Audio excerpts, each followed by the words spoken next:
Mari kita bersatu dalam doa. Tuhan, kembali kami datang kepadamu pada pagi hari ini. Sekali lagi memohon anugerah Tuhan, pekerjaan Roh Kudus di tengah-tengah kami. Supaya baik yang menyampaikan Engkau Tuhan tolong, dan baik yang mendengarkan juga Tuhan yang menolong. Kami berdoa supaya Roh Kudus di tengah-tengah kami akan melawat tiap-tiap orang dan berbicara kepada tiap-tiap orang, baik untuk meluruskan, baik untuk memperingatkan, baik untuk memperlengkapi ya Tuhan untuk melakukan hal yang berkenan kepadamu. Mari Tuhan berkatilah kami semua, di dalam satu nama Tuhan Yesus kami berdoa dan bersyukur. Amin. Silakan duduk. Mari kita membuka, saya sedang masih di kitab Kejadian. Mari kita membuka Kejadian pasal 3 yang sudah hafal mati, tapi saya ingin kita merenungkannya lagi pada pagi hari ini. Kejadian pasal 3 ayat 1 sampai 8.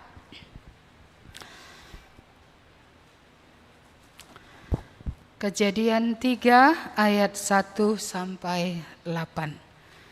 Saya bacakan demikian firman Tuhan. Adapun ular ialah yang paling cerdik dari segala binatang di darat yang dijadikan oleh Tuhan Allah. Ular itu berkata kepada perempuan itu, tentulah Allah berfirman, semua pohon dalam taman ini jangan kamu makan buahnya, bukan? Lalu sahut perempuan itu kepada ular itu, buah pohon-pohonan dalam taman ini boleh kami makan. Tetapi tentang buah pohon yang ada di tengah-tengah taman, Allah berfirman, jangan kamu makan ataupun raba buah itu, nanti kamu mati. Tetapi ular itu berkata kepada perempuan itu, sekali-kali kamu tidak akan mati. Tetapi Allah mengetahui bahwa pada waktu kamu makannya, matamu akan terbuka dan kamu akan menjadi seperti Allah, tahu tentang yang baik dan yang jahat. Perempuan itu melihat bahwa buah pohon itu baik untuk dimakan dan sedap kelihatannya. Lagi pula pohon itu menarik hati karena memberi pengertian. Lalu ia mengambil dari buahnya dan dimakannya, dan diberikannya juga kepada suaminya yang bersama-sama dengan dia, dan suaminya pun memakannya. Maka terbukalah mata mereka berdua dan mereka tahu bahwa mereka telanjang. Lalu mereka menyemat daun pohon ara dan membuat cawat. Ketika mereka mendengar bunyi langkah Tuhan Allah yang berjalan-jalan dalam taman itu pada waktu hari sejuk, bersembunyilah manusia dan istrinya itu terhadap Tuhan Allah di antara pohon-pohonan dalam taman. Ya, sampai sedemikian jauh pembacaan firman Tuhan. Ya, kita tahu bahwa keadaan yang sangat baik ya pada waktu itu di Taman Eden. Ya, manusia memiliki hubungan yang baik dengan Tuhan, manusia memiliki hubungan yang baik di antara mereka. Ya, dan manusia juga harmonis dengan seluruh lingkungan yang ada. Sungguh kebaikan Tuhan kalau kita ulang-ulang pun kitab Kejadian ini sungguh sangat luar biasa. Tuhan itu, bagaimana Tuhan menyediakan bukan makanan jasmani saja untuk manusia, tetapi juga untuk rohani manusia, karena Tuhan memang menjadikan manusia jasmaniah dan rohaniah. Ya, dua-duanya. Manusia diambil dari debu itu dibentuk dan Allah menghembuskan nafas, menghembuskan roh yang di dalamnya ada jiwa manusia, itu pikiran, perasaan dan kemauan. Baik untuk tubuh, kalau kita melihat kembali bagaimana Tuhan menyediakan tempat, bagaimana Tuhan menyediakan begitu banyak buah pohon yang menarik yang bisa dimakan buahnya karena buahnya baik ya. Dan bagaimana Tuhan juga menyediakan teman sehingga Adam ya tidak sendirian. Tuhan memberikan Hawa kepada dia dan mereka bisa berbicara dalam bahasa mereka, mereka bisa saling mengerti satu dengan yang lain karena dua-duanya memiliki pikiran, ya, dan mereka bisa berkomunikasi dalam bahasa yang sama. Jadi kita melihat sebenarnya secara jasmaniah apa yang kurang, ya, yang diberikan oleh Allah kepada manusia tentu tidak ada. Dan secara rohani untuk menjaga manusia tidak mati, Allah menaruh pohon pengetahuan tentang yang baik dan yang jahat itu di tengah taman, bukan untuk supaya mereka mati, tapi supaya mereka jangan mati, tapi supaya mereka hidup. Makanya Tuhan bilang, jangan makan buah pohon ini karena pada waktu kamu memakannya pastilah kamu mati. Walaupun sering banyak orang bertanya, kalau Allah baik kenapa ditaruh pohon itu di tengah taman seperti itu. Itu sama dengan bertanya mengapa ada lampu lalu lintas. Saya percaya lampu lalu lintas ada bukan untuk mencelakakan dan untuk membunuh, tetapi lampu lalu lintas ada untuk menjaga supaya tidak terjadi kecelakaan, bahkan kecelakaan laga kambing sehingga terjadi kematian oleh karena kecelakaan. Sebenarnya Tuhan menjaga manusia supaya manusia tetap hidup. Ya, sekaligus pohon yang di tengah taman itu, ya, pohon pengetahuan tentang yang baik dan yang jahat, sebenarnya ditempatkan di situ untuk mengingatkan manusia dia bukan Allah.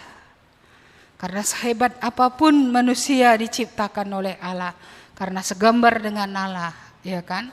Dengan rasio yang luar biasa, dengan kemauan yang keras, ya, untuk bekerja yang luar biasa, untuk mengusahakan dan mengerjakan Taman Eden yang diberikan Tuhan menjadi tempat tinggal mereka, ya, dengan segala yang ada, bahkan berkuasa atas semua ciptaan yang lain, ikan-ikan, burung-burung dan semua yang diciptakan Tuhan yang lain. Tetapi sekalipun mereka, ya, mirip Allah, segambar dengan Allah, tapi mereka bukan Allah. Mereka tidak pernah Allah. Ya, manusia diciptakan, ya, submit gitu kepada Allah, ya, subjek. Artinya mereka di bawah daripada Tuhan. Jadi pohon itu sebenarnya mengingatkan manusia bahwa mereka adalah ciptaan Allah yang seharusnya meletakkan diri di bawah Tuhan, bukan mensejajarkan diri dan bukan berada juga di atas Tuhan. Kalau kita sedikit melayangkan pandang ke sorga ketika Allah menjadikan malaikat-malaikat, ya, malaikat juga tidak diciptakan menjadi Allah, ya.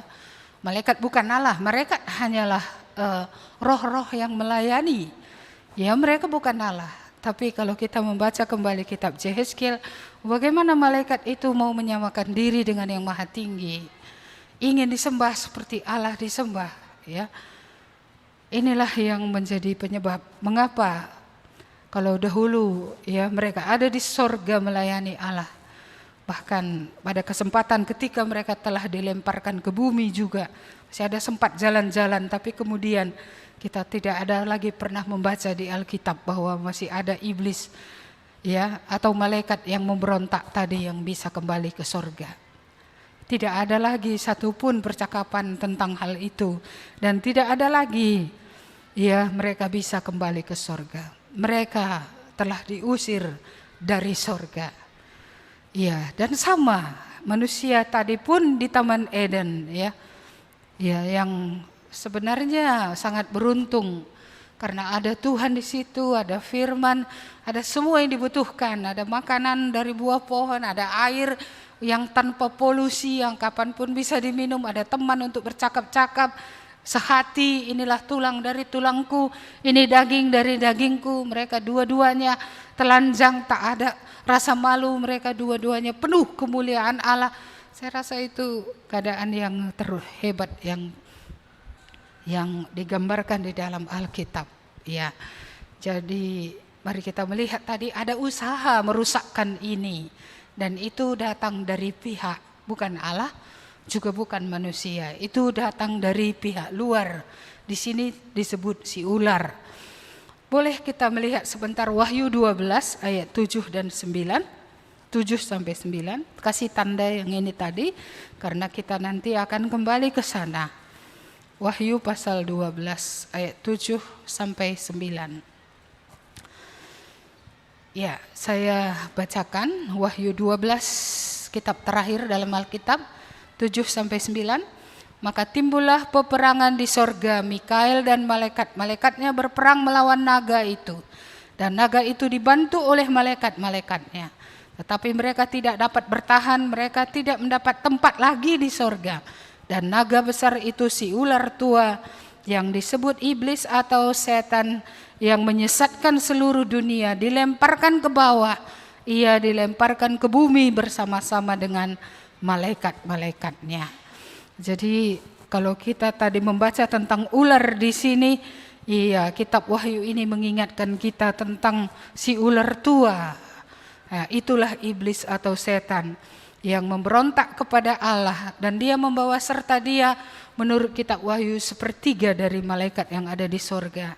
Dan itulah yang dilemparkan ke bumi, yang bekerja di bumi menyesatkan manusia sampai hari ini, sampai kedatangan Tuhan kedua kali. Saudara-saudara yang dikasihi Tuhan, mereka jalan-jalan sudah di bumi karena sudah dilemparkan di bumi. Yesus sendiri dalam kisah dalam Injil pernah mengatakan, aku melihat ya iblis jatuh seperti kilat dari langit. Dari langit itu bukan menggambarkan cakrawala ini, tapi langit menggambarkan surga.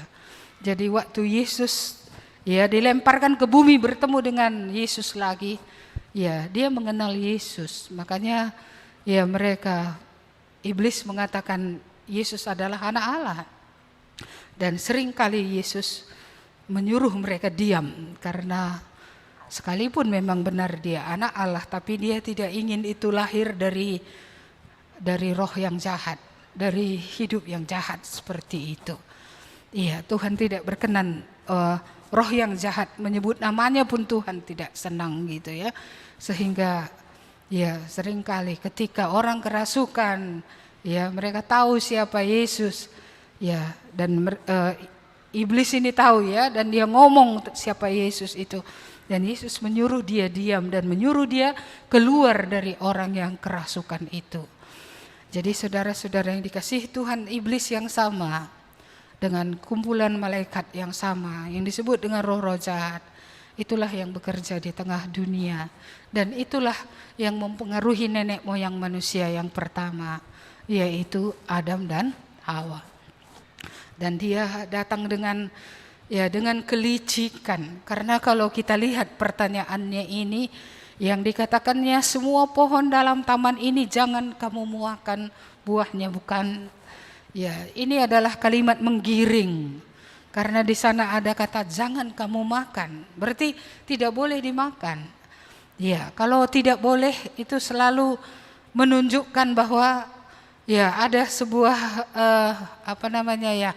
pembatasan, dan pembatasan itu digunakan oleh iblis untuk meyakinkan manusia bahwa dengan pembatasan itu Allah tidak baik. Padahal justru dengan pembatasan itulah Allah baik. Ya, sama seperti lampu lalu lintas tadi, justru dengan adanya lampu itu ada pembatasan kapan mau maju, kapan mau harus berhenti, itu justru mendatangkan yang baik. Tapi iblis menanamkan dalam pikiran orang bahwa kalau ada pembatasan itu Allah itu tidak baik gitu. Dan ini yang sudah menguasai seluruh otak manusia ya, keturunan Adam ya, sehingga di mana-mana orang merasa jikalau Allah tidak ya, Allah membatasi, Allah tidak memberikan, Allah itu tidak baik begitu.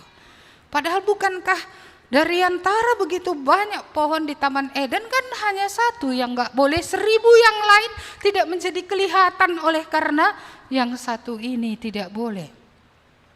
Dan saya melihat di sini percakapan dengan iblis itu merugikan ya. Iya, sangat merugikan.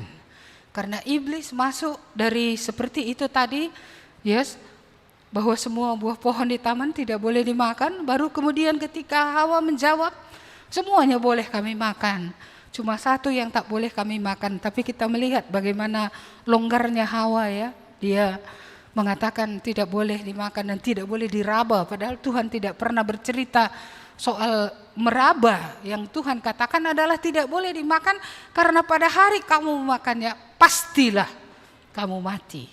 Iya. Jadi kita melihat pembatasan ini itu yang digunakan oleh setan menyatakan Allah itu tidak baik. Padahal memang pembatasan itu ada, tapi pembatasan itu, aturan itu gunanya adalah untuk kebaikan manusia. Saya sering memakai ilustrasi yang sama ya, dengan terikat dengan baju dan rok dan celana panjang. Kita bisa dengan bebas malah keluar rumah tidak merasa malu ya. Tapi coba kalau tidak ada yang mengikat kita, kita loose benar-benar tanpa apa-apa, naked ya. Lalu kemana kita berani pergi? Kita hanya berani pergi di kamar mandi atau di rumah itu pun dikunci. Ya, karena siapa yang berani keluar dengan cara seperti itu?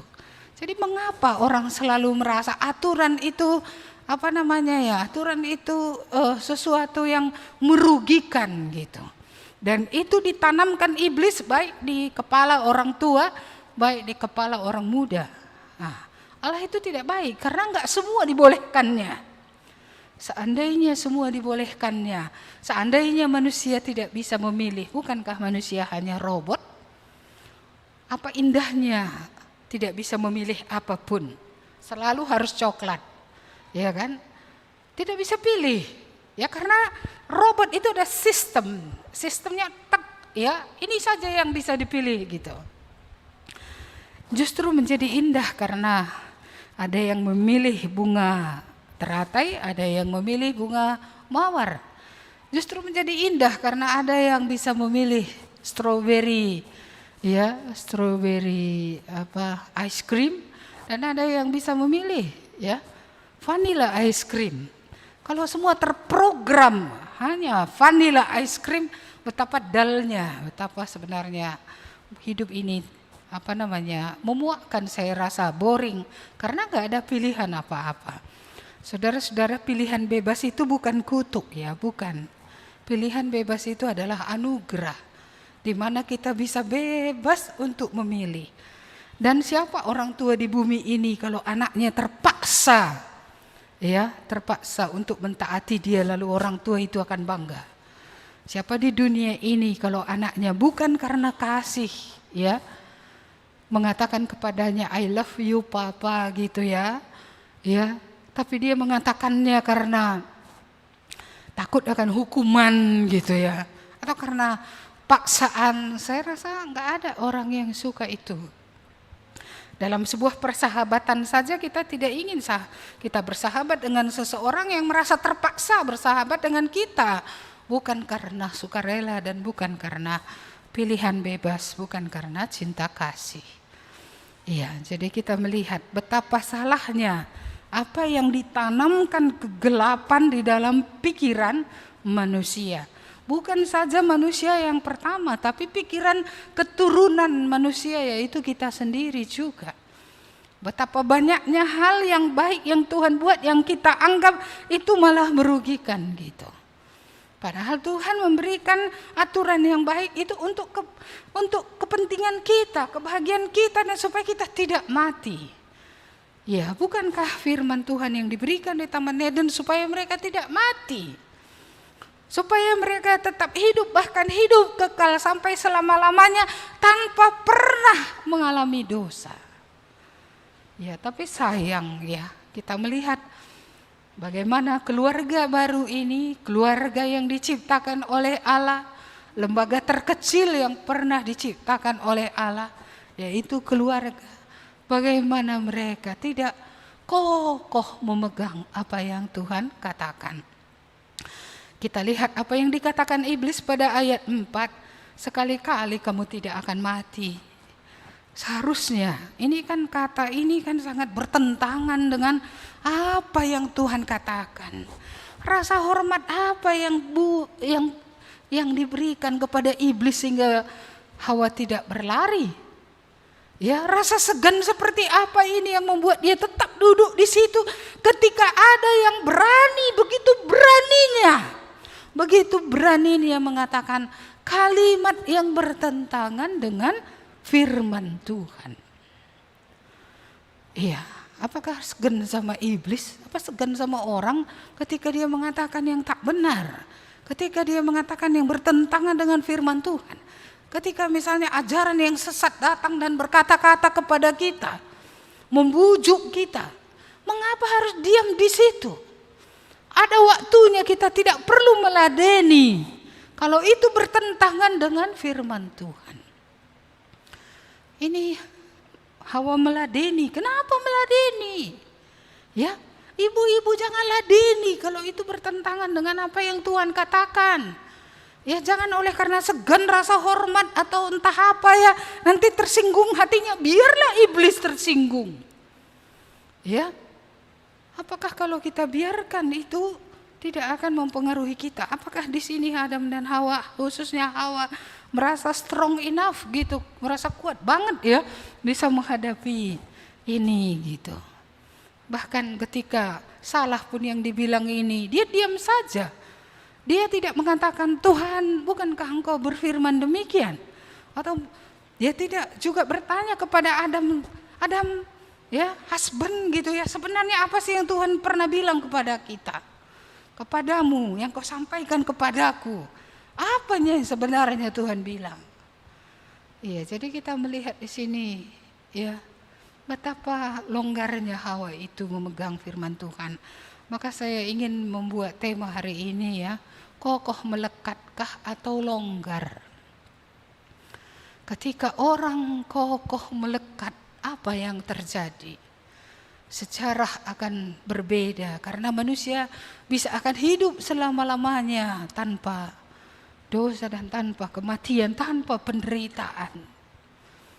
Ya, tapi inilah harga daripada mendengarkan iblis, ya, memberi tempat kepada iblis, baik di kuping, di dalam pikiran, dan terakhir di dalam hidup, karena kemudian Hawa terpengaruh. Ya, padahal buah pohon yang lain juga baik untuk dimakan dan juga menarik. Kenapa mata tertuju kepada satu hal yang tidak diberikan dan tidak melihat 1000 hal yang lain yang diberikan? Iya, itu yang kita lihat di sini. Tak ada lagi grateful heart, hati yang bersyukur, Tuhan ada 1000 pohon yang kau berikan, buahnya semua baik untuk dimakan. Satu ini engkau membuat menjadi pengingat bahwa Engkaulah Allah dan kamilah hambamu, kami adalah ciptaanmu yang menempatkan diri di bawah Engkau, yang menempatkan diri di bawah pemerintahan Tuhan. Harga yang terlalu mahal. Kenapa tidak mahal, saudara-saudara? Ya, harga ketidaktaatan ini terlalu mahal. Karena akhirnya dengan Tuhan pun ya tidak lagi dekat. Bahkan ketika Tuhan datang, kalau dulu saya rasa mereka berlari-lari, ya Tuhan datang gitu ya, ini mereka bersembunyi. Harganya terlalu mahal karena pohon yang dulu mereka bisa makan buahnya dengan baik, sekarang tidak bisa lagi. Mereka seperti iblis diusir dari sorga, seperti itu manusia diusir dari taman yang diciptakan oleh Tuhan. Dari taman Eden di mana Tuhan ada, di mana segala pohon, di mana segala air yang tanpa polusi, di mana segala hubungan begitu baik. Di situ, dari situ mereka diusir. Diusir bukan pergi. Diusir, beda itu ya, pergi meninggalkan dengan diusir. Ini Tuhan memang mengusir mereka dari Taman Eden. Harga yang terlalu mahal, kehilangan, bukan kehilangan Tuhan saja, kehilangan segala yang baik. Kehilangan segala yang baik, bukan saja berkat makanan, kehilangan berkat hubungan, relasi yang baik. Dulu hubungan Adam dan Hawa seperti hubungan Allah Bapa, Anak dan Roh Kudus, saling mengerti, saling mengasihi. Ya, seperti itu hubungan Adam dan Hawa, saling mengasihi, saling mengerti. Ini tulang dari tulangku, ini daging dari dagingku. Hubungan itu hilang. Dan mulailah painful, ya, rasa sakit. Sakit mengandung, sakit melahirkan, sakit ketika laki-laki mulai memerintah, ya, kepada istrinya dengan otoriter. Padahal seharusnya kepemimpinannya adalah kepemimpinan yang kasih. Sakit, ya, sakit ketika tadi pohon-pohon sudah tersedia, tinggal mengusahakan dan memelihara. Artinya kalau terlalu banyak anak pohon itu mungkin harus ditebang gitu ya, dan dipelihara untuk kebaikan manusia. Ini sakit karena pohon pun harus ditanam baru tumbuh. Itu pun tumbuh pula semak dan duri. Sakit. Dan manusia juga dari keadaan tubuh yang fit, segar, sehat, ya, setelah makan buah pohon itu proses dying, proses kematian sedang terjadi. Menurun dan ini tidak terelakkan oleh manusia. Walaupun gizinya banyak, walaupun apapun yang dibuat untuk memulihkannya. The dying process until death comes. Ya, proses mati sampai kematian katakan terjadi, itu tak terelakkan. Iya, dan betapa menyedihkan manusia yang terpisah dari Allah itu. Ya, makin hari kita melihat kejahatan bukan semakin sedikit sebagaimana yang kita belajar minggu lalu. Kejahatan demi kejahatan, dari tidak taat, ia memakan buah pohon yang dilarang oleh Tuhan, kepada pembunuhan Kain terhadap Habel, kepada dosa poligami Ada dan Zila istri Lamek, kepada dosa pembunuhan demi pembunuhan dan merasa bangga hidup dalam dosa. Sampai ketika Allah melihat dari surga segala kecenderungan manusia jahat semata-mata. Bukankah karena itu Allah mendatangkan air bah? Tidak ada lagi yang baik. Dari satu dosa ke bentuk dosa yang lain, sampai kalau saya membaca kembali tentang Nuh itu, apa katanya di situ? Orang-orang pada zaman Nuh itu segala kecenderungan hatinya aja sudah itu, apalagi perbuatannya. Semuanya jahat. Dan karena itulah Allah memusnahkan manusia dan meninggalkan Nuh dan keluarganya. Nuh dan keluarganya mendapat kasih karunia Allah, dan karena mereka mendapat kemurahan Tuhan, kasih karunia Tuhan, berkat yang khusus yaitu iman kepada Tuhan, ya, keselamatan, keluar dari dosa. Nuh bukan orang kudus, dia juga manusia biasa seperti yang lain.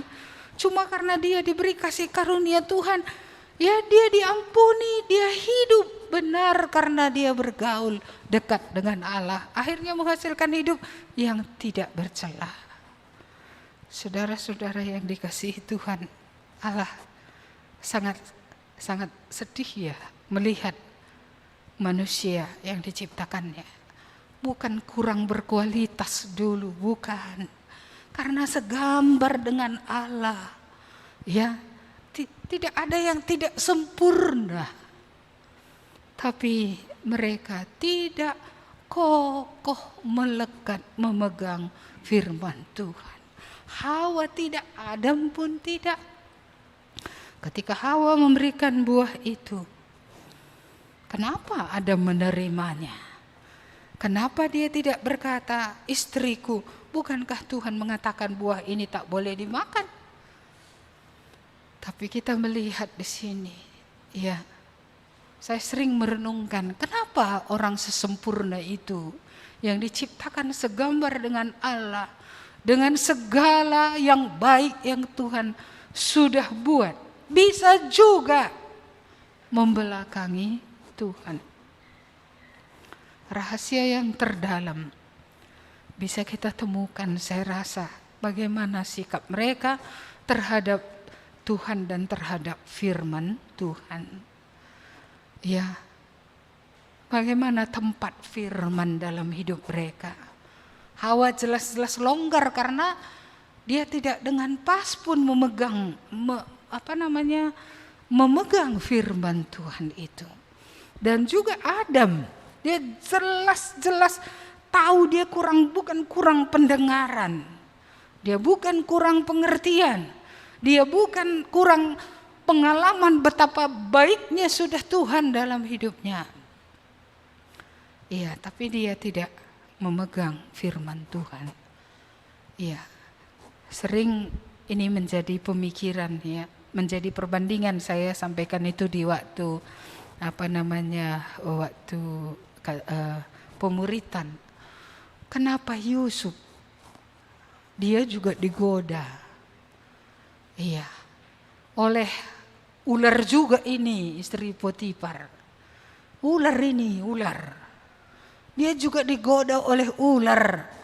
Ya, yang berupa wanita yang tidak menghargai dirinya sendiri, tidak menghormati keluarganya dan tidak menghormati dirinya sebagai ibu dan sebagai istri. Ya, bagaimana dia menggoda anak muda yang membantu di rumahnya, yang bekerja di rumahnya awalnya sebagai budak dan kemudian suaminya mengangkat dia menjadi kepala atas seluruh hartanya. Dia mengelola harta daripada Potifar. Ya, apa yang terjadi? Yusuf dengan kokoh memegang firman Tuhan.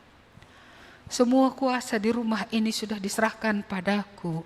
Sepertinya aku lebih daripada tuanku pun, tapi engkau tidak diserahkannya kepadaku karena engkau adalah istrinya. Masakan aku akan berdosa kepada Tuhan? Ya, dengan memenuhi permintaanmu untuk tidur bersama-sama dengan engkau. Bagaimana kuatnya dia berpegang. Padahal dia kan orang suruhan, orang kayak mana ya? Dia bukan pemilik rumah loh, dia orang yang kerja di rumah orang kaya berat gitulah kira-kira. Dan ini juga berubah jalan pintas untuk mendapatkan sesuatu yang mudah gitu loh. Ya, karena dekat dengan nyonya. Tapi kita melihat, masakan aku akan berdosa karena itu saja. Ya, Yusuf bilang, aku tak mau berdosa karena itu aja. Terus menerus perempuan itu berusaha dan akhirnya dia bahkan melarikan diri dan perempuan itu menarik bajunya dan bajunya robek dan itu menjadi alasan bagi perempuan itu kemudian untuk memfitnah dia. Padahal dia tidak berbuat sesuatu apapun yang salah. Yusuf adalah orang berdosa yang mengenal Tuhan. Adam dan Hawa adalah orang yang tidak pernah tahu dosa. Orang yang diciptakan perfect seperti Allah, sempurna. Tapi dua ini ya memiliki sikap yang berbeda terhadap firman Tuhan. Yang satu memegang teguh apa yang Tuhan katakan, apapun resikonya, apapun harga yang harus dibayar. Dia memegang teguh, istri orang lain tidak boleh dijamah. Tidak boleh ada perzinahan. Seperti itu, dia memegang teguh. Tapi Adam dan Hawa tidak memegang teguh. Ada orang yang, ya saya rasa Bapak Devan atau siapa yang mengatakan, mungkin karena Yusuf itu banyak menderita, dia memegang teguh firman. Adam dan Hawa kan senang-senang semua ada, ya tidak memegang firman. Saudara-saudara, saya merasa baik dalam keadaan aman, baik keadaan penderitaan. Dua-duanya sikap memegang teguh firman Tuhan itu perlu. Ya, apakah ketika orang di puncak bisa dia memegang teguh firman Tuhan? Iya, saya rasa bisa. Mengapa tidak? Iya, bukankah ada juga banyak tokoh-tokoh ya yang seperti katakanlah Billy Graham, dia kan berada di puncak itu. Kenapa tidak? Kemana dia pergi, orang bertobat, di mana-mana orang menghormati dia. Bahkan dia pernah seperti yang saya katakan mau dicalonkan menjadi presiden Amerika Serikat. Dan dia berkata, mengapa aku harus ditempatkan lebih rendah daripada aku hari ini? Dia menganggap menjadi penginjil, memberitakan firman Tuhan di mana-mana lebih tinggi dari presiden loh. Dan dia menolak menjadi calon kandidat ya, the United States President. Dia menolak karena dia melihat ya bahwa menjadi penginjil adalah panggilannya dan ini lebih tinggi daripada presiden. Iya, ada banyak orang di tempat tinggi tapi memegang teguh firman Tuhan. Bahkan tidak tergelincir pun dengan rayuan memiliki jabatan yang hebat. Presiden itu kan hebat, apalagi presiden Amerika loh. Iya, tapi dia tidak mau menjadi kandidat pun untuk itu, dia tidak mau. Tidak mau. Mungkin orang akan mengatakan betapa bodohnya dia karena nggak mau jadi presiden gitu ya. Tapi saya rasa dia sudah memiliki pilihan yang tepat. Dia dipanggil untuk menjadi penginjil dan dia setia dengan panggilan itu sampai matinya. Ya, sampai matinya. Saudara-saudara yang dikasihi Tuhan, dalam keadaan yang aman. Karena di sini sering kekalahan kita kan dalam keadaan aman. Ya, kita menjadi longgar dan seperti nenek moyang kita ini Adam dan Hawa, karena longgar itulah maka jadi masuk jarum-jarum iblis itu dan akhirnya berdosa. Tapi ada cukup banyak orang percaya yang diberi kedudukan yang tinggi, ya, juga bertahan, ya, dan tetap hidup benar. Ya, ada beberapa presiden Amerika Serikat yang adalah orang percaya ya, dan mereka benar-benar hidup dalam yang benar. Dan kalau kita melihat lagi dalam keadaan penderitaan gitu ya, ketika Paulus ditangkap, dipenjarakan, kita pernah baca ya dia dengan Silas di penjara Filipi, dia berdoa, dia memuji Tuhan ya, dalam keadaan menderita dia tetap memegang juga firman Tuhan. Tapi adakah orang juga dalam penderitaan tidak memegang firman Tuhan? Ada juga. Iya, bukankah ada orang justru dalam penderitaan pun tidak memegang firman Tuhan? Tetap dia ya memang tidak pegang firman Tuhan. Kita harus belajar banyak dari Yesus yang adalah anak Allah sendiri. Bagaimana dia menghadapi godaan, bagaimana dia menghadapi kesulitan. Iya, karena pernah dia tidak makan selama 40 hari. Ya, dan dalam keadaan itu saya terus mengingat apa yang dia katakan, ada tertulis.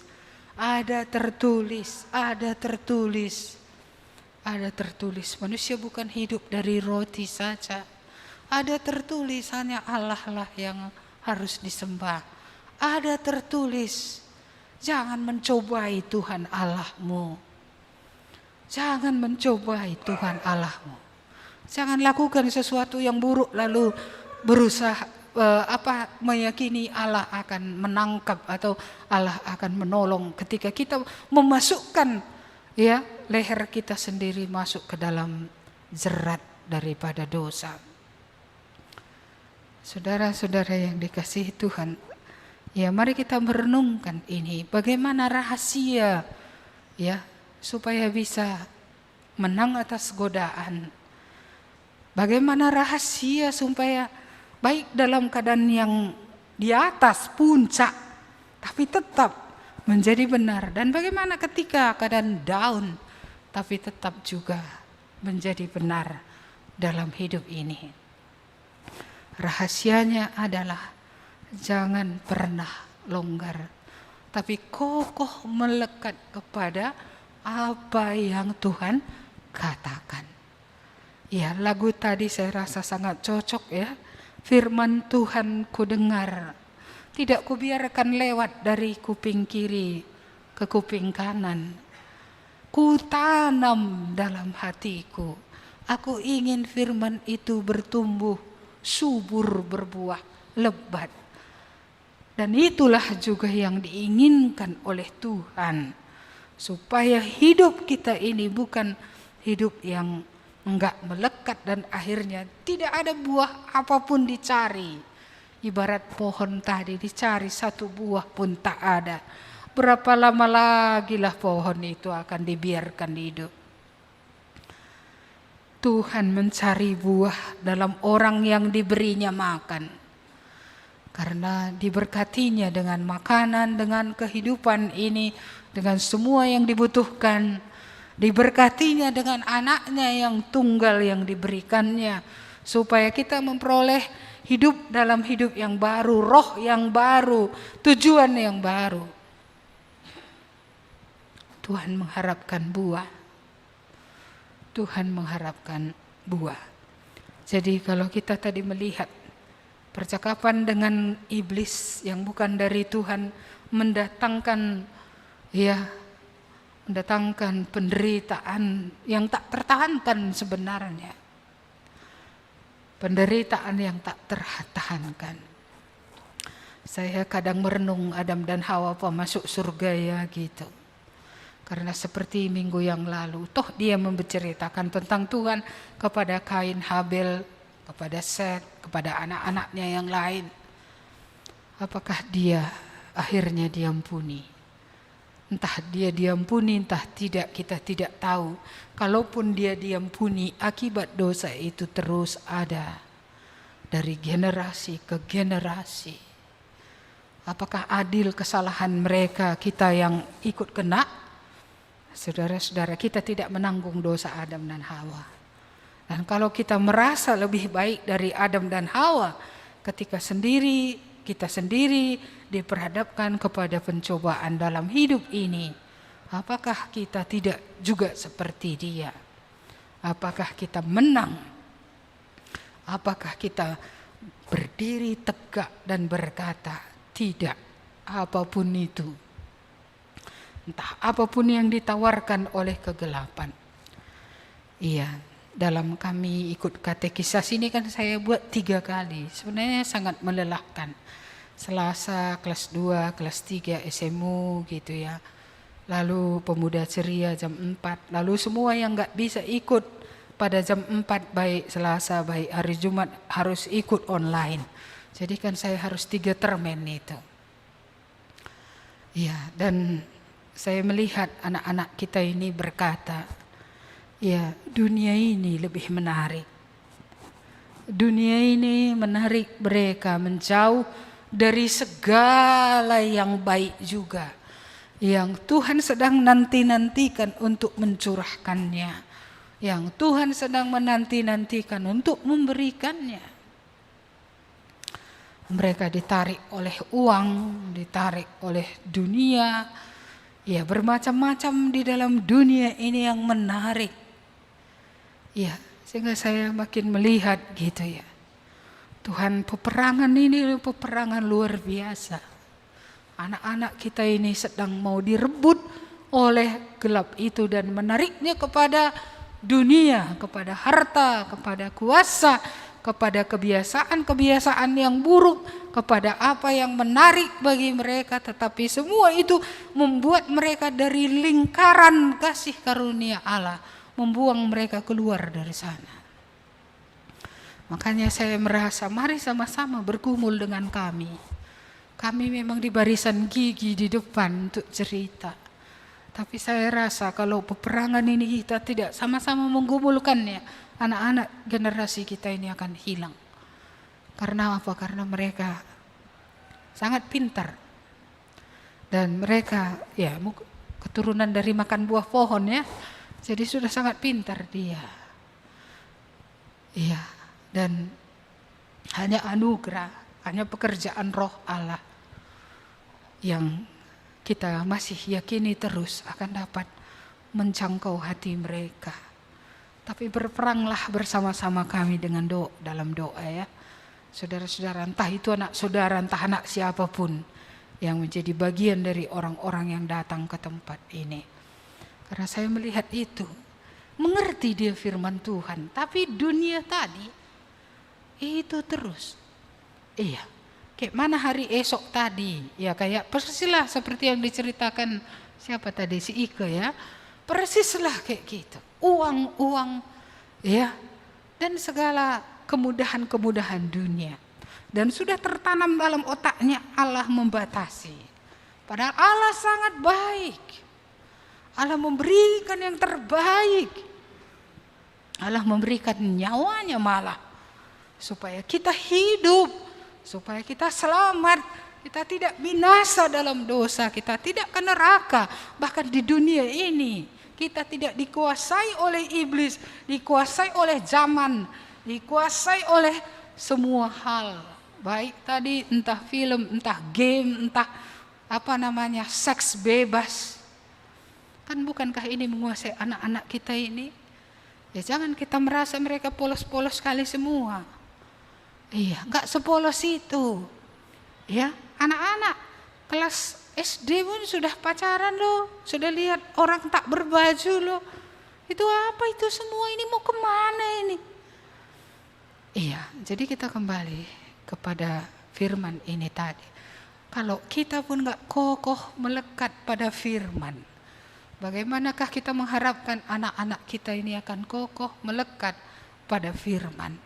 Kalau kita yang adalah ya teladan bagi mereka longgar, lalu bagaimana mereka tidak akan longgar?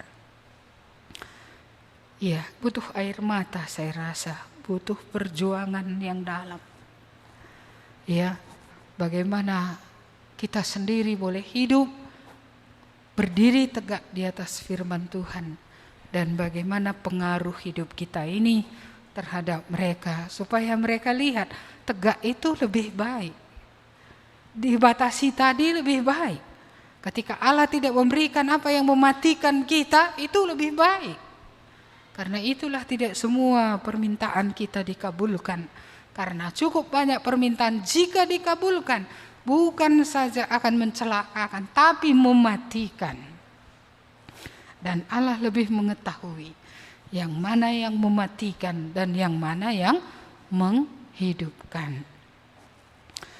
Iya, ini saya pikir ini yang perlu kita renungkan. Dan sekali lagi kita perlu mengingat ya, jangan kita juga kena penyakit, karena ada seorang raja yang kena penyakit. Dia bilang gini, kok hidup tetanggaku itu petaninya dia, enggaknya banyak hartanya, kok dia selalu sukacita dengan istri dan anak-anaknya ya, apa sih rahasianya gitu. Iya, lalu dilihatnya tetangganya itu rajin mengucap syukur gitu ya, menerima pemberian Tuhan. Iya, lalu datanglah dia bertanya kepada penasehatnya, kayak mana sih sehingga orang itu suka cita terus, aku tidak. Iya, orang itu pun bisa enggak mengalami seperti aku ini? Iya, jadi datang kata penasehatnya sama dia, ya raja, berikanlah kepada dia emas 100 keping. Maka nanti dia akan jadi seperti raja gitu. Ya, jadi raja mengambil emas 100 keping, tapi kemudian satu dikuranginya satu, jadi 99. Jadi datanglah anak buah raja mengatakan ini diberikan oleh raja sebagai pemberian kepadamu. Wah, senang kali pula lah. Siapa ini tadi kan, si petani ini yang di dekat itu rumahnya itu. Ya, waktu anak buah raja sudah pulang, dia hitung, wah 100 koin emas nih. Ternyata dihitung 99. Dan itulah yang membuat susah hatinya. Di mana yang satu itu? Di mana yang satu itu? Di mana yang satu itu? Akhirnya gini, barangkali tercecer tadi di jalan.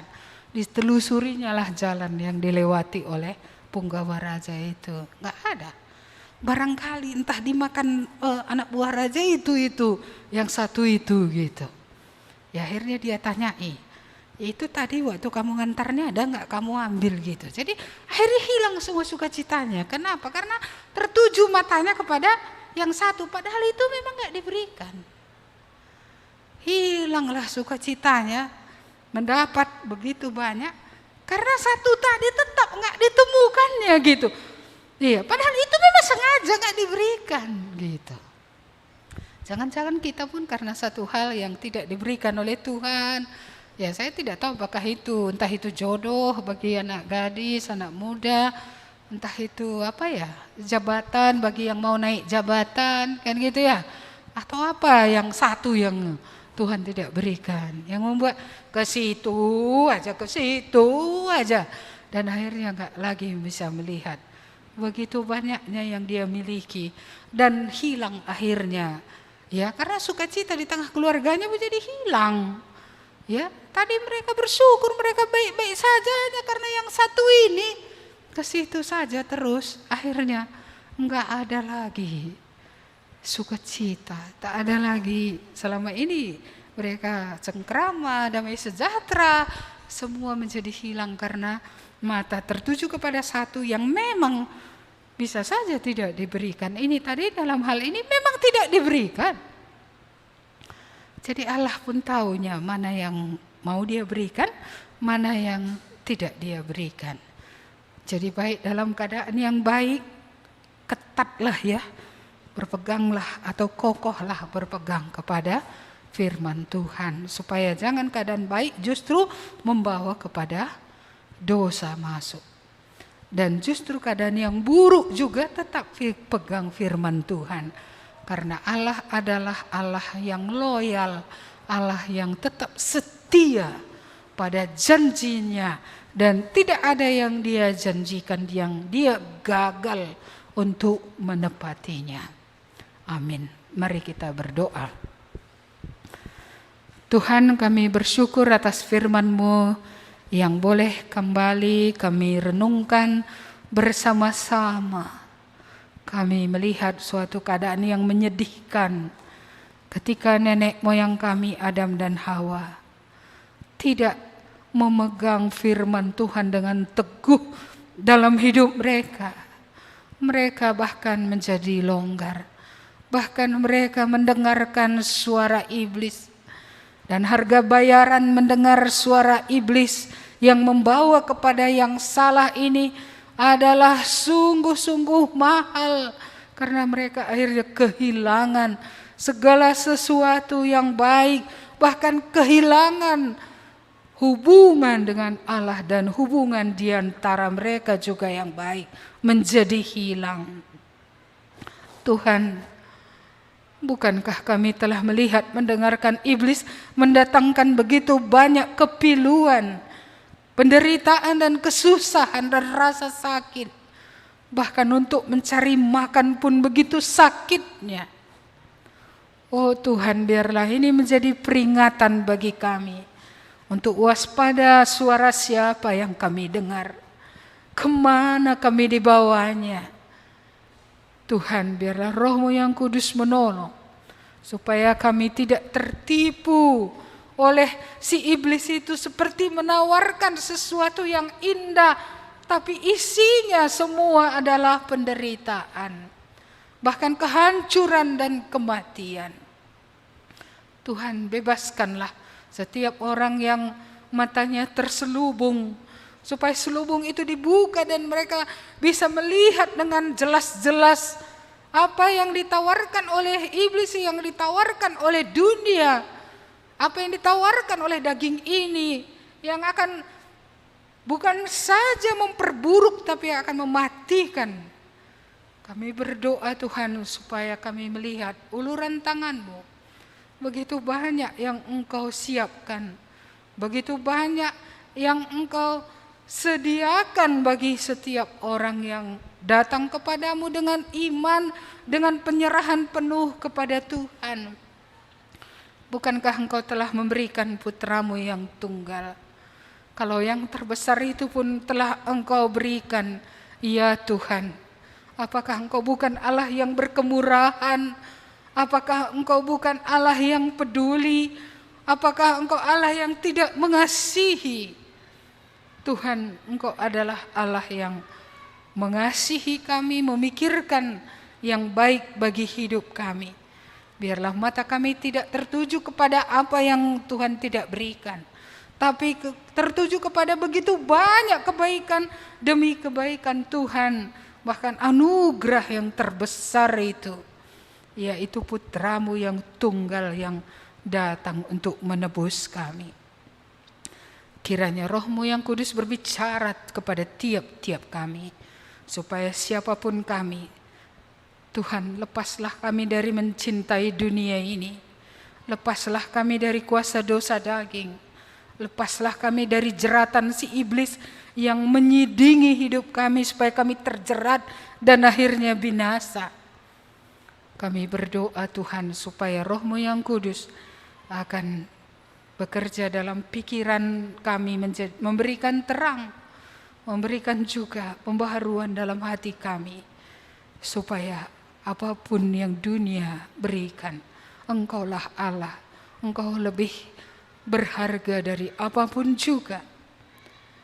Engkau Tuhan dan firman-Mu benar-benar mendatangkan kebaikan bagi hidup kami, sekalipun mungkin itu berupa pembatasan, tapi itu untuk kebaikan kami dan untuk kebahagiaan kami. Kami berdoa supaya melihat rencana Allah yang baik, semua yang baik yang disiapkan oleh Tuhan bagi orang yang datang berpihak kepada Tuhan. Terima kasih Tuhan, hamba-Mu mendoakan setiap yang mendengar firman-Mu. Jikalau ada di antara kami masih terus ditipu oleh gelap itu, kiranya hari ini menjadi hari kemerdekaan. Bukalah mata Tuhan, tolonglah supaya oleh Roh-Mu yang kudus pilihan bebas itu adalah kepada Allah, kepada yang benar. Kami dilahirkan memang dalam dosa, tapi Engkau oleh Roh-Mu yang kudus boleh membaharui hati kami dan hidup kami, sehingga gaya tarik gravitasi dosa itu bisa berhenti, dan Roh Kudus memerdekakan kami untuk kehidupan yang baru. Tuhan, tolonglah kami semua supaya dalam setiap keadaan kami kokoh melekat pada firman Tuhan dan tidak mengabaikannya, dan tidak sepele dengan apa yang Tuhan katakan, tidak longgar dengan apa yang Tuhan katakan, supaya baik dalam keadaan yang baik kami melekat pada Tuhan, dan baik dalam keadaan masa-masa yang buruk pun kami tetap melekat kepada Tuhan. Terima kasih Tuhan, kami menyerahkan umat-Mu.